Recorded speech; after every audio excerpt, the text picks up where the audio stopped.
What's up, everybody? Picture one monk, one hammer, and a list of complaints nailed to a church door, and within a generation, the religious unity that held Europe together for 1,000 years is shattered.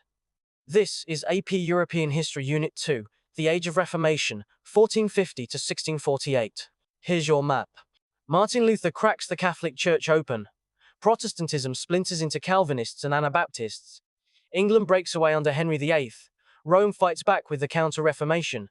And then Europe tears itself apart in the wars of religion. Stick with me to the very end, and I'll show you the single fastest way to lock all of this in before exam day. Let's get into it. Start with the spark. Martin Luther. In 1517, this German monk posted his 95 Theses, attacking the sale of indulgences, though slits the church sold, promising to reduce time in purgatory. Luther's core idea is justification by faith alone. You're saved by faith, not by buying your way out or doing good works. Add two more. Scripture alone as the only authority, not the Pope, and the priesthood of all believers. The College Board wants you to know why it spread this time when earlier critics got crushed. One word: the printing press. Gutenberg's movable type meant Luther's ideas flooded Germany in pamphlets faster than the church could ban them. Lock that in. Technology made the Reformation unstoppable. Now watch Protestantism splinter, because once you reject one central authority, everyone reads Scripture their own way. The biggest branch after Luther is Calvinism. John Calvin, running a strict religious community in Geneva, preaches predestination, the idea that God already decided who's saved and who isn't before you were even born. Calvinism becomes the most militant, fastest spreading version, reaching France, the Netherlands, and Scotland. Then the radicals.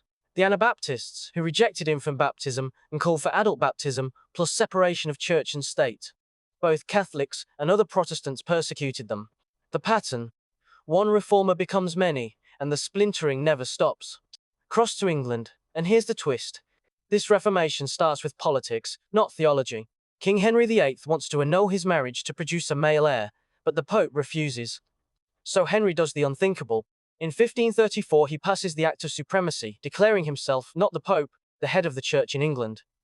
That creates the Anglican Church, the Church of England. Key nuance for the exam. At first, it stays Catholic in doctrine and ritual. Henry just swapped the boss. The real Protestant theology comes later under his successors. Memory hook. Henry didn't break with Rome over belief, he broke over a divorce. Now Rome strikes back with the Catholic Reformation, also called the Counter-Reformation. The centerpiece is the Council of Trent, meeting from 1545 to 1563. Trent does two things. It reaffirms Catholic doctrine, faith, and good works. Both matter, the Pope's authority stands, but it also reforms abuses, ending the sale of indulgences and tightening up clergy training. Two more weapons. The Jesuits, the Society of Jesus founded by Ignatius of Loyola, become the Church's elite teachers and missionaries, spreading Catholicism worldwide. And the Roman Inquisition, plus the index of banned books, crack down on heresy. Lock this in: Trent is the Catholic Church getting its house in order and going on offense. Quick power up on culture, because the exam loves art as evidence. The Counter-Reformation produced Baroque art, and you need to know why it looks the way it does. Baroque is dramatic, emotional, grand, think-swirling motion, intense light and shadow, and overwhelming detail in painters like Caravaggio and sculptors like Bernini. The purpose was propaganda. While Protestants stripped their churches bare and plain, the Catholic Church used spectacular, emotional art to inspire awe and pull worshippers back.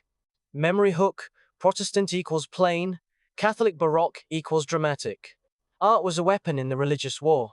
Now the splintering turns bloody, and France goes first.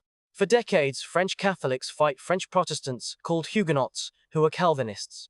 The low point comes in 1572 with the St. Bartholomew's Day massacre, where thousands of Huguenots are slaughtered in Paris and across France. It finally ends when Henry IV, a former Protestant, converts to Catholicism to take the throne, supposedly saying Paris is worth a mass. Then, in 1598, he issues the Edict of Nantes, granting the Huguenots religious toleration and the right to worship. Takeaway: religion becomes politics, and a pragmatic king buys peace by tolerating both sides. Now the biggest, most destructive religious war of them all, the 30 Years' War, from 1618 to 1648, fought mostly in the German lands of the Holy Roman Empire. It kicks off with the defenestration of Prague, where Protestant nobles literally throw Catholic officials out a window. Here's the key arc. The exam tests. It starts as Catholic versus Protestant, but it ends as a political power struggle. The proof: Catholic France, led by Cardinal Richelieu, jumps in on the Protestant side, just to weaken its rival, the Catholic Habsburgs. Religion got swallowed by politics, and the human cost was staggering. The German population was devastated, some regions losing a third or more of their people. The war ends in 1648 with the Peace of Westphalia, and this is one of the most important treaties on the whole exam, so lock it in. 3 things to know. 1. It lets each ruler choose their state's religion, Catholic, Lutheran, or now Calvinism too, which finally got recognized. 2. It weakened the Holy Roman Empire, leaving the German states fragmented and largely independent. 3. The big idea. It established the principle of state sovereignty, independent states answering to no higher religious authority. Memory hook: Westphalia is where religion stops driving European politics, and the modern sovereign state takes over. This is the end of the wars of religion. Now zoom into the social and political fallout, because the exam wants effects, not just events. 3 to know. First, state power grew. Rulers who controlled religion, like Henry VIII or the German princes, gained authority over the church, strengthening the monarchy. Second, women.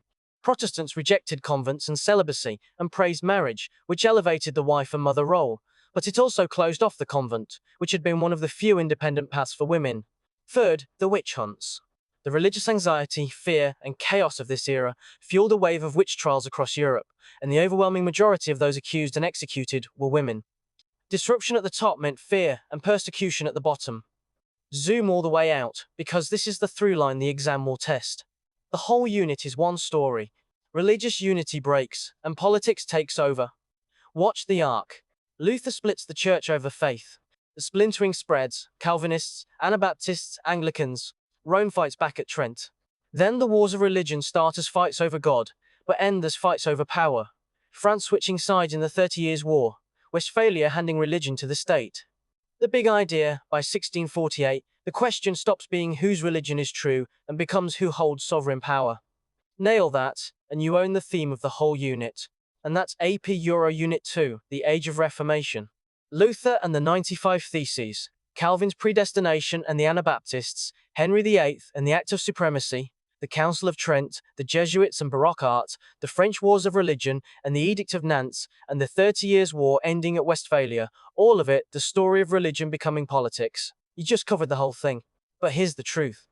Watching is not the same as knowing. Head to AIM 5 and practice Unit 2 for free, with instant feedback on every question. Links below.